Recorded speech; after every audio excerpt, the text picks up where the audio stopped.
Let's continue then on this note. DA leader John Steenhuisen says their manifesto forms a blueprint for a, and I quote, a local government that works and that they would not dare write off any town. Let's get more reaction on the DA's manifesto. We are now joined by Ndithini Tyhido, who is the chairperson of the Khayelitsha Development Forum. Good evening to you and thank you so much for your time tonight. The DA says where it governs, everything is above board and saying that the DA governs better. Your reflections? Thank you very much. Thank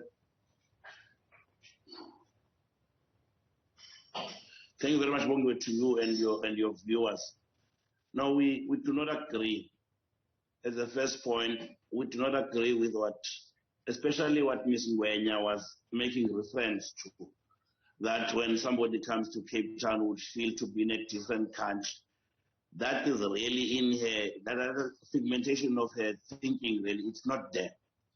The drain I just showed you is just but one example. All black townships and the Cape Place drains are running where excrement is running in front of people's houses and where children are playing on those open drains. Only 3 weeks back, I joined the mayor of Cape Town in passing the word of condolence to a family, the Swamp Boy family, where a 2-year-old died, in fact drowned on an open drain.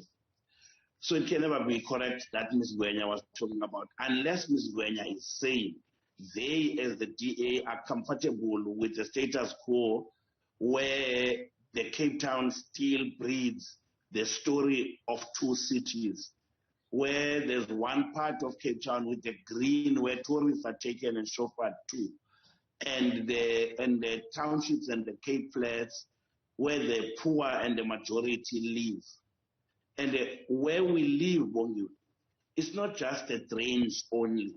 We are still in the middle of a global pandemic, and still the open drains and the sewerage that runs in front of people's houses every day, it really possesses a serious health hazard to those communities. She says that, of course, if you were to find a town or a municipality or a province where the rate of unemployment is low, but you find one unemployed person, they will be disillusioned because for them, they're not benefiting just as yet. So that was in response to one of the questions that we had for her, especially when it comes to the drains that aren't working. What do you say to that? No, but Ms. Ngwenya is really misplaced in terms of that response, because I'm not referring to only one township. I'm referring to all townships. She can take a tour. In fact, if she is anyway truthful, all their candidates that are campaigning now are hopping on the open drains. So Ms. Ngwenya does not have a truth, or she's not even economical. The whole point of a DA or City of Cape Town that cares, maybe it does care only for the white and the rich people on the leafy suburbs of Cape Town.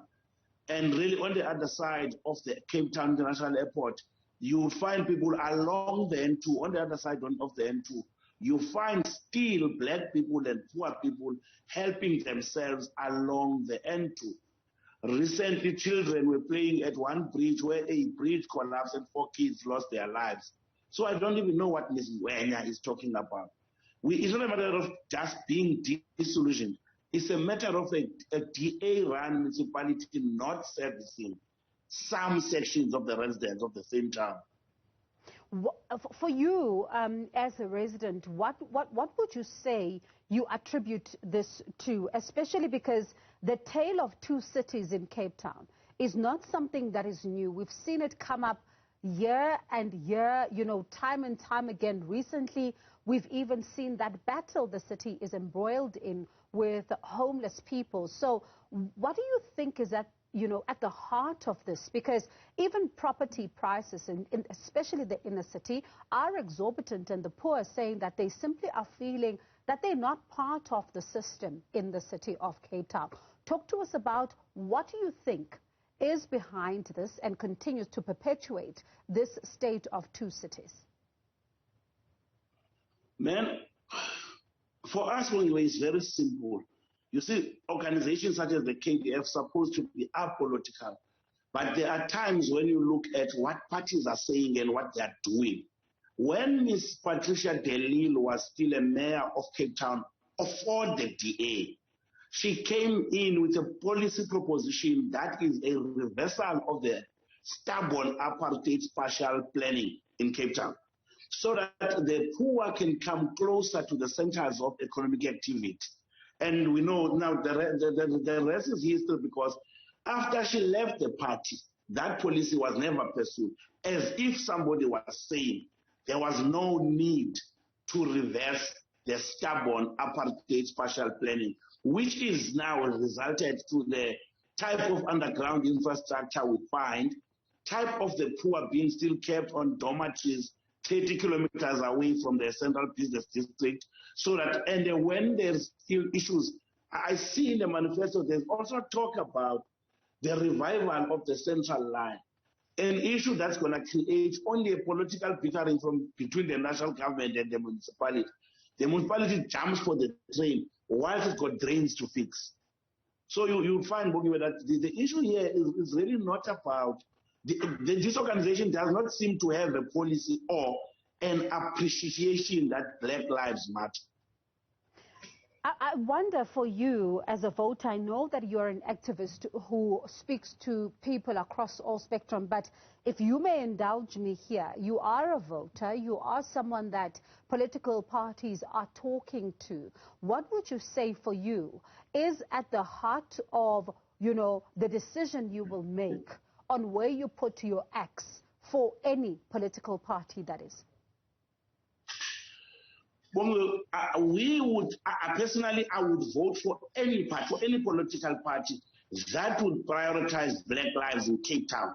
We want to be in Cape Town. We are contributing to the GDP of this municipality. We want a municipality that says it's going to prioritize housing for the township, that they're going to have an infrastructure overall, that is going to be less finger pointing at what the other tier of government is not doing. Really would want services. We would vote for anyone who's going to bring services closer to townships and the Cape Flats.